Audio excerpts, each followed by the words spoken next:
제 방 한 벽면에는 예수님이 크게 웃고 계시는 작은 액자가 걸려 있습니다.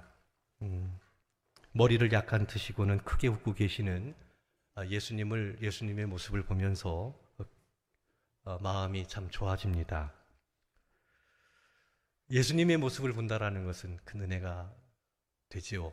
거기다 활짝 웃고 있는 예수님의 모습은 기분을 참 좋게 합니다. 그러면서 동시에 그런 생각을 한번 해보았습니다. 예수님이 나를 보시면서도 저렇게 크게 웃고 계셨으면 좋겠다 라는 생각을 해보지만 그렇지 못할 때가 많이 있다라는 것을 순간순간 느낍니다. 가룟 유다를 바라보실 때 안타까운 눈으로 바라보시기도 하셨고, 믿음이 작은 제자들을 보시면서 측은히 여기시기도 하셨습니다. 예수님을 부인하는 베드로의 모습을 보면서 예수님은 어떤 마음을 갖고 계셨을까? 그런 생각을 하면서 나는 예수님의 웃는 모습을 보면서 힘을 얻기도 하고 참 기분이 좋아지지만 예수님은 나의 모습을 보고 그와 같지는 않을 것 같다라는 생각을 하게 됩니다. 그래서 그랬는지 늘 예수님의 모습을 생각하며 크게 웃고 계시는 그런 모습으로 다가오지를 않고 좀 측은히 여기는 모습, 안타까운 마음으로 보시는 그런 모습, 그런 모습으로 아마 저뿐만 아니라 우리 성도 여러분들 마음 가운데 그런 예수님의 얼굴이 그려진다고 생각을 합니다. 예수님이 우리의 살아가는 삶의 모습, 우리 교회의 모습, 우리 다 아시는데 보시고 크게 웃었으면 좋겠습니다. 그것이 우리의 꿈이 되고 그렇게 예수님께서 크게 웃으실 수 있도록 힘쓰게 애쓰는 삶의 모습 또한 우리가 기대하며 살아가야 될 삶이라고 생각을 합니다. 오늘 누가복음 10장 21절을 보면 그때 예수님께서 성령으로 기뻐하시며 말씀하고 계십니다.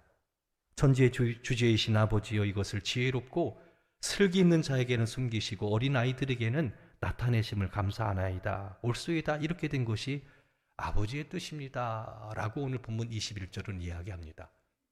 성경을 읽다가 예수님께서 성령으로 기뻐하신다, 성령 안에서 성령으로 기뻐한다라는 것은 놀라운 기쁨을 말하거든요. 세상이 주는 기쁨하고는 다른, 그렇게 예수님께서 성령으로 크게 기뻐하시는 그런 모습은 사실 성경에서 많이 찾아보기가 힘이 듭니다. 우리의 삶 역시 안타깝지만 그렇고요. 근데 예수님께서는 오늘 본문에서 크게 기뻐하신다. 무엇을 기뻐하셨느냐? 오늘 그때에 예수께서 성령으로 기뻐하시고 그때라고 이야기하고 있습니다. 언제, 무엇을 보시고 어떤 소식을 듣고 기뻐하셨는지 그때라는 단어 속에서 우리는 그 의미를 살펴볼 수 있습니다.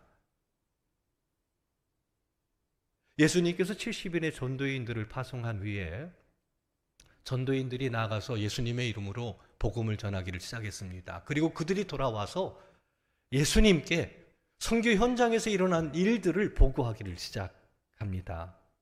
그 이야기를 들었을 때 예수님이 성령으로 기뻐하셨다, 크게 기뻐하셨다 표현하고 있는 걸 볼 수 있습니다. 근데 그 70인의 전도인에 대해서 오늘 본문은 뭐라고 표현하고 있느냐? 슬기 있는 자가 아닙니다. 지혜로운 자들이 아닙니다. 어린아이와 같다라고 규정하고 있는 걸 볼 수 있습니다. 미흡합니다. 연약합니다. 부족한 것이 많습니다. 하지만 그 70인의 전도인들은 예수님께서 명령하셨기 때문에 그 명령에 순종한 사람들입니다. 그들이 주의 명령을 순종해서 어린아이와 같이 부족하고 나약하지만 어린아이처럼 전적으로 주님 의지하고 명령을 따라 나가서 복음을 전할 때 어떤 일들이 일어났는지 놀랍도록 70인의 전도인들이 그렇게 말합니다. 귀신들도 항복하더이다 라고 선포하고 있는 걸 볼 수 있습니다. 그러니까 그때는 언제입니까? 70인이 돌아와서 예수님께 우리가 예수님의 이름으로 선포할 때 귀신들이 항복하더이다 이 이야기를 들을 때입니다. 그 소식을 듣고 예수님께서 크게 기뻐하신 겁니다. 누가복음 10장 1절을 보면 예수님께서 70인의 전도인을 세우는데 세우신 목적은 분명합니다. 예수님이 친히 가시려고 하는 각 동네와 각 지역에 그들을 보내서 그들에게 복음을 전하기 위함임을 이야기하고 있습니다. 주님의 말씀대로 그들은 갔고 어린아이처럼 부족하고 연약하고 두렵고 떨렸지만 담대하게 예수님의 이름으로 선포했을 때 귀신들이 항복합니다. 그렇다면 귀신들이 항복했다라는 것을 어떻게 알 수 있을까요? 이 표현은 어떤 표현일까요? 어떤 일들이 일어났기에 귀신들이 항복하더이다라고 이야기했을까요? 귀신은 눈에 들어오지 않습니다. 보이지 않습니다. 그런데 왜 이 제자들 70인의 전도인들은 귀신들이 항복하더이다라고 이야기했을까요? 신약 성경을 보면 치유 사건은 복음과 아주 긴밀한 관계를 맺고 있는 걸 볼 수 있습니다. 예수님께서 사역하실 때에 나병 환자를 고치시고 못 걷는 자를 걷게 하시고 맹인의 눈을 뜨게 하시고 그리고 가난한 사람에게 복음이 전파되고 또 죽은 자를 살리시는 그 사역에 대해서 이야기를 하십니다. 그와 같은 일들이 예수님의 이름으로 선포할 때 70일의 전도인의 사역의 현장에도 일어났던 겁니다. 신약 성경은 그걸 우리에게 이야기합니다. 왜 병들었느냐? 왜 죽음이 왔느냐? 왜 맹인이 됐느냐? 왜 나병 환자가 됐느냐? 이것을 이 고통스럽고 불행한 것을 영적인 관점에서 귀신이 다스리고 있기 때문에 사단이 다스리고 있기 때문에 사단의 지배 아래에 있는 인생의 고단한 모습, 병든 모습, 죽어가는 것들 이것들을 그렇게 표현하고 있는 걸 볼 수 있습니다. 누가 지배하느냐에 따라 그 나라 성격이 달라지잖아요. 우리의 삶의 질이 달라지잖아요. 잊지 마십시오. 사단의 온 목적은 죽이는 데 있습니다. 고통 주는 데 있습니다. 고통 주다가 죽이는 것이 사단이 온 목적입니다.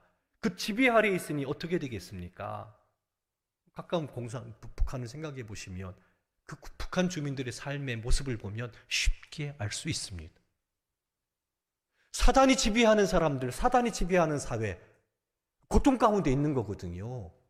그런데 예수님의 이름으로 복음을 선포할 때 병든 자가 나아요. 치유가 일어납니다. 회복이 일어납니다. 이것은 어떤 것이냐면 어떤 사인이냐면 하나님 나라가 임한 것으로 표현하고 있는 겁니다.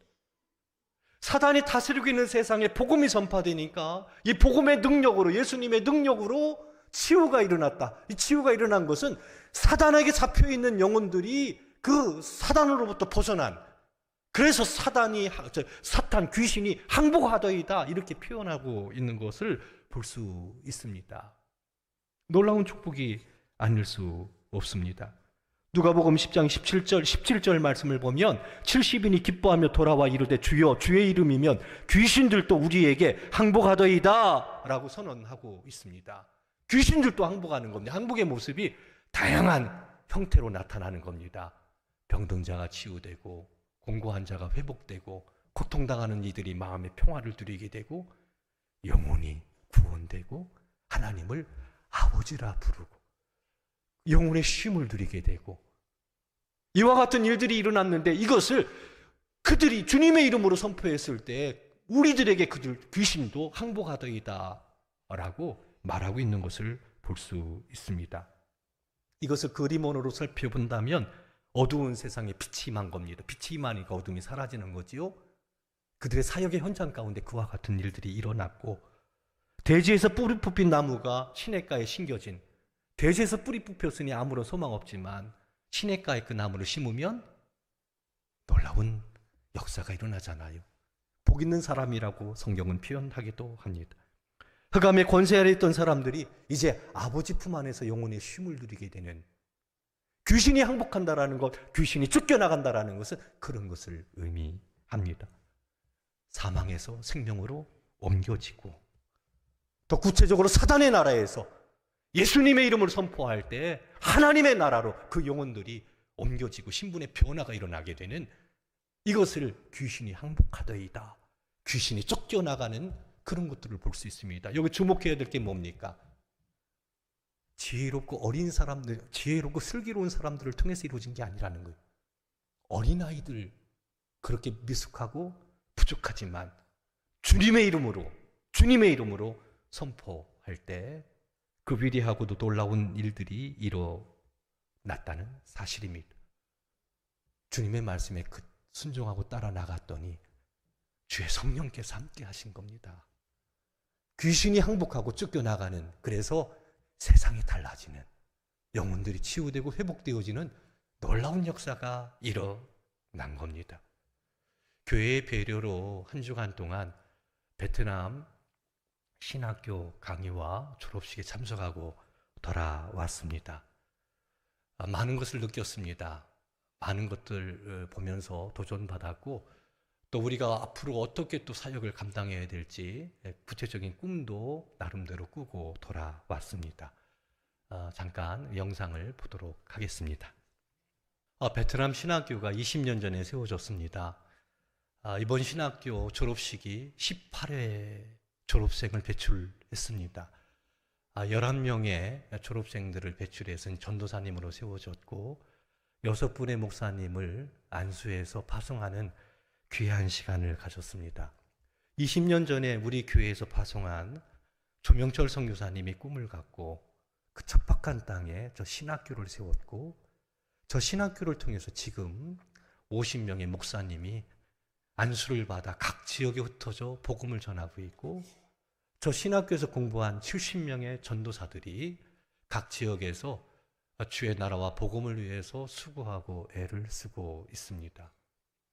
18회 동안 20년 전에 세워진 그 신학교를 통해서 베트남 땅에 어떤 일들이 일어나고 있는지 두 눈으로 확인하고 돌아올 수가 있었습니다. 많은 눈물이 있었고 힘들고 어려운 그런 순간도 있었을 겁니다. 하지만 우리 교회처럼 선교사님들을 후원하는 교회와 연결이 되어서 위로받고 선교 현장의 여러 가지 부족한 부분들이 채워지고, 그리고 그 공산국가에서 하나님 나라와 복음을 위해서 사람을 세우는 위대한 일을 감당한다라는 것은 놀라운 일이 아닐 수가 없습니다. 저들을 통해서 베트남 땅을 지배하고 있는 영적 세력들, 귀신들의 영혼들이 항복되어지고 쫓겨나가고 그 땅에 하나님 나라가 임하는 놀라운 꿈을 꾸게 되었고, 그 현장을 본다라는 것은 참 복된 일이 아닐 수 없습니다. 예수님께서 오늘 본문에서도 이야기하고 있지만 지금 너희들이 보고 있는 거 많은 선지자라 임금들이 보기를 원했지만 보지 못했던 거고, 듣기를 원했지만 듣지 못했던 거였지만 지금 너희들을 통해서 보고 듣게 된다라고, 너희가 복 있다라고 이야기하는 걸 볼 수 있습니다. 11명의 그 졸업생들에게는요, 그 핸드폰, 최신 핸드폰을 한 대씩 선물로 주고요. 그리고 목사 안수식을 받는 목사님 6분들에게는 한 대씩, 각자에게 한 대씩 오토바이를 한 대씩 선물을 해주고 왔습니다. 저는 그 오토바이를 어떻게 부르고 싶냐면 그레이스급 오토바이라고. 왜 그레이스급 오토바이라고 제 표현을 생각이 들었냐면, 제가 처음 단독 목회할 때요, 눈앞에 보이는 지역에서 전사님 신방 오세요. 눈앞에 보이니까 가까운 줄 알고 가봤더니 1시간 반이 걸려요. 왜냐면 자전거도 없고 오토바이도 없고 아무것도 없었거든요. 그런 상황에서 성도들과 함께 힘을 모아서 에어컨이 없었지만 12인승 그레이스 봉합차, 그레이스 승합차를 한 대 구입했을 때 그때 기분을 제가 알거든요. 얼마나 좋은지. 그래서 그 생각이 났습니다. 그래서 저 오토바이는 그레이스급 오토바이다, 그렇게 이야기하고 싶습니다. 적지 않은 돈이었지만 우리 함께 갔던 이사회 목사님들과 함께 힘을 모아서 한 대씩, 그리고 핸드폰 이렇게 나눠주고 들어왔는데, 우리 교회에서는 선교에 관심 있는 분이 기꺼이 오토바이 한 대를 헌금을 해주셔서 그 사랑을 모아가지고 전달을 해드렸습니다. 얼마나 좋아하는지 기뻐하는지 그런 꿈들을 꾸어봅니다. 핸드폰을 사용할 때 신방하고 아이들 가르치고 연락하고 그럴 겁니다. 오토바이를 타고 예수님께서 친히 가시려고 하셨던 가정, 동네, 지역으로 다니면서 복음의 말씀을 증거할 때 아직 어립니다. 서울신학대학과 비교해보자면 아직 부족한 것이 참 많습니다. 하지만 주님의 역사는 어린아이들, 지혜롭고 슬기 있는 자를 통해서 이루어지는 게 아니고, 지혜가 있고 슬기가 있어서 자기 힘으로 자기 계획으로 뭔가 만들어내는 것이 주님의 나라가 아니고 부족하고 어리숙하고 나약하지만 주님께서 명령하셨기 때문에 주님께서 가져다 주신 그 복음을 들고 나가 주님의 이름으로 선포할 때 그 가운데 주님께서 역사하셔서 따라합시다. 귀신이 항복하고 귀신이 쫓겨나가고 하나님 나라가 임하는 그 놀라운 현장을 본다라는 것은 놀라운 축복이 아닐 수 없다라는 겁니다. 그런 생각을 해보았습니다. 조명철 선교사님과 대화를 나누면서 지금 곳곳에 퍼져 있는 신학생들, 목사님들이 사역하고 있다라는 것, 그리고 이번에도 그렇게 목사님들이 세워지고 전도사님들이 세워지고 졸업생들이 배출되고 귀한 사역을 감당한다라는 것, 이거 흔한 일이 아니잖아요. 근데 대화를 나누면서 제 마음속에요, 그런 그림들이 그려지는 거예요. 우리 아현교회에서 선교사님을 파송하고 그 선교사님이 척박한 땅, 아무도 없는 그곳에 가서 복음의 말씀을 전하고 20년 전에 신학교를 세우고 18에 졸업생을 배출해 냈다라는 거, 누군가가 심었기 때문에, 누군가가 보냈기 때문에 그것이 그렇게 이어져 가지고 그런 사역의 열매를 맺는다라는 거, 이거 어떻게 생각하십니까? 이걸 어떻게 봐야 될까요?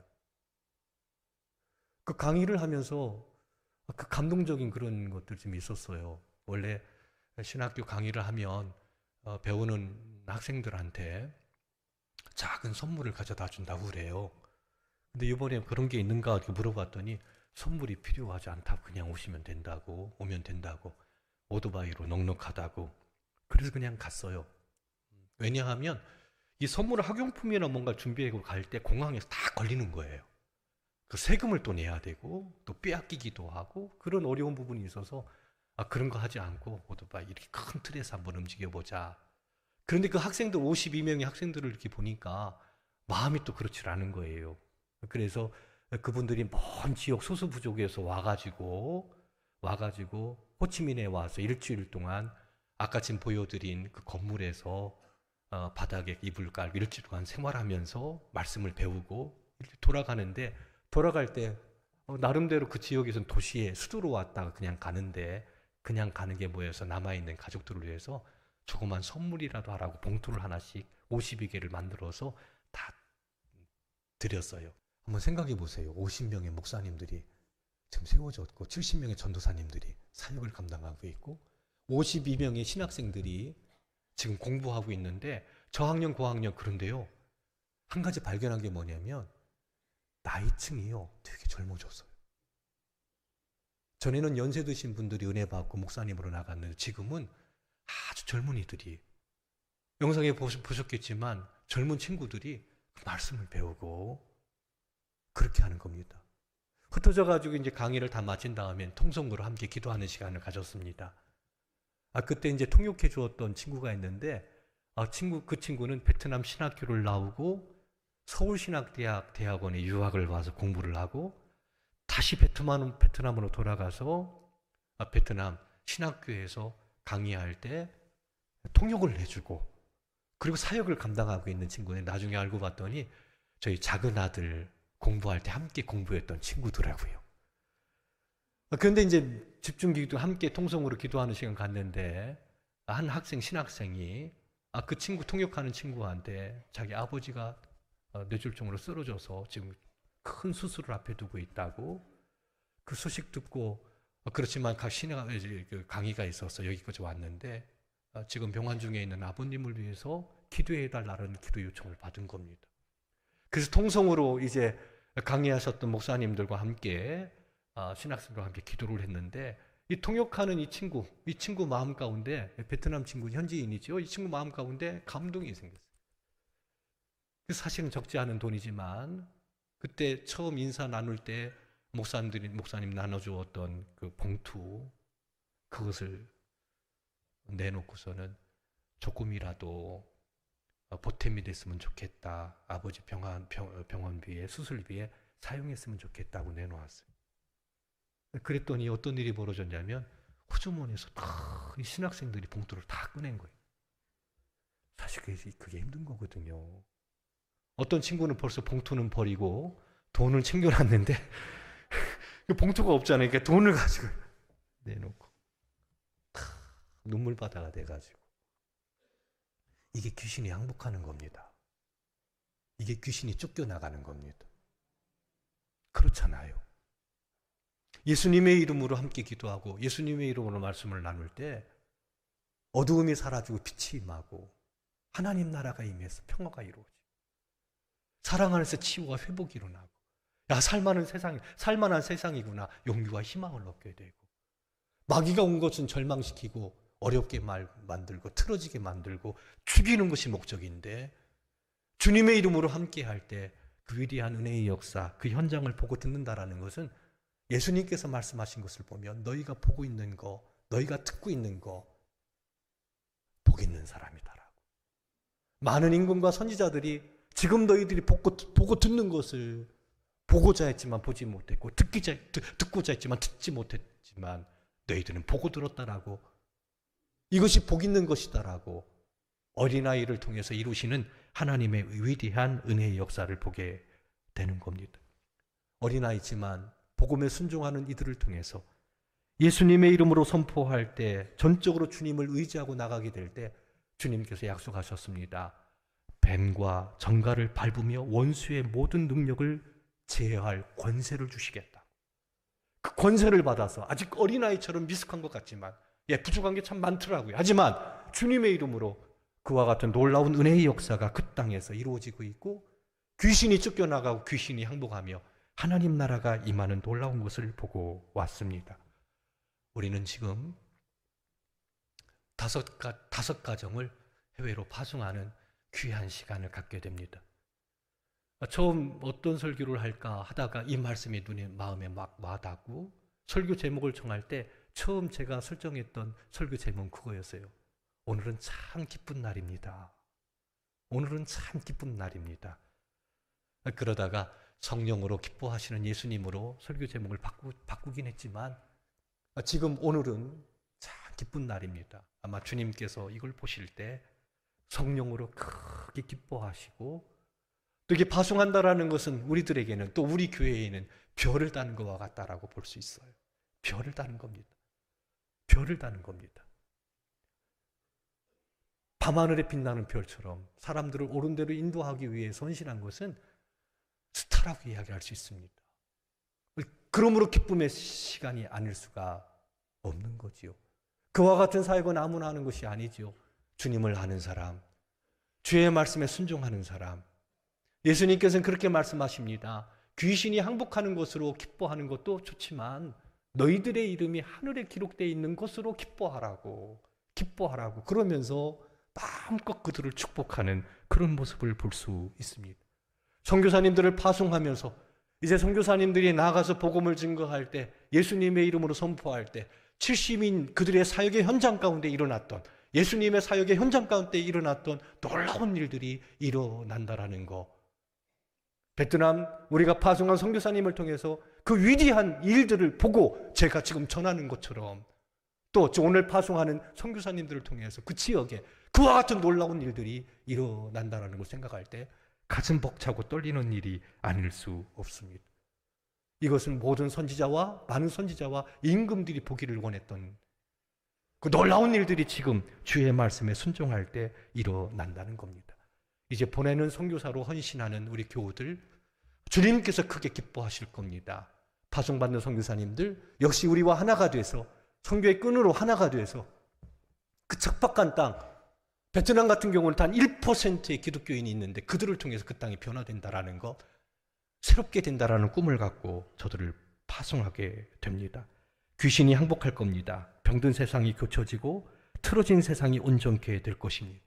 영혼들이 구원되고 고단한 인생들이 평안함을 누리게 될 것이며, 목자 없이 유리하고 방황하던 인생이 선한 목자의 품에서 참된 안식과 평안함을 누리게 될 것입니다. 생명 얻는 놀라운 축복의 길을 걷게 될 것입니다. 사랑하는 성도 여러분, 오늘 너무나도 기쁘고 즐거운 날, 하나님께 영광을 돌리기를 주님의 이름으로 축원합니다.